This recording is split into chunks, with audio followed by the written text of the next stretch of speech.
Niseme tu kwamba ndani ya soko la Majengo naweza nikazungumzia kwamba mazao ambayo kwa sasa yapo, hakuna shida yoyote, mazao yapo na tupo vizuri, na kimsingi niseme tu kwamba kwa sababu mfungo huu ulikuwa Ramadhani pamoja na Kwaresima. Kwa hiyo Ramadhani wamemaliza, lakini Kwaresima bado wanaendelea, bado hawajamaliza, na nishukuru kwa sababu mazao yapo, hakuna upungufu wowote wala ongezeko lolote, japokuwa kuna baadhi ya bidhaa zinaendelea kushuka kwa sababu msimu wake unaendelea kuwa mzuri.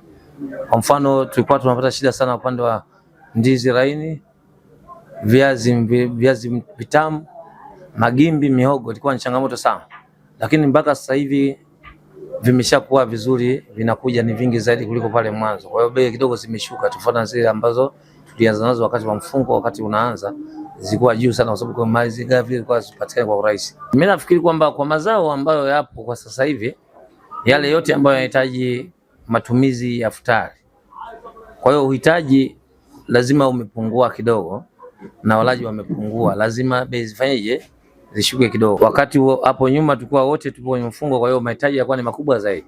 Kwa hiyo kwa sasa mahitaji yamepungua kidogo, kwa sababu hivi vitu ambavyo nimevitaja hapa kama ndizi laini pamoja na mihogo, viazi vitamu, magimbi, ilikuwa sio msimu wake kwa sababu ilikuwa inanyesha sana, kwa hiyo upatikanaji ulikuwa ni mgumu sana.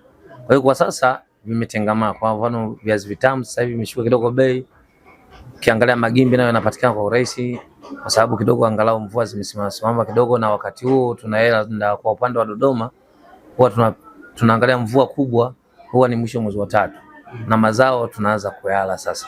Kwa hiyo kidogo kuna neema ambayo tunayo kwa sasa na mazao sasa yanapatikana kwa urahisi zaidi. Kwa hiyo yameshuka sana bei kwa sasa hivi.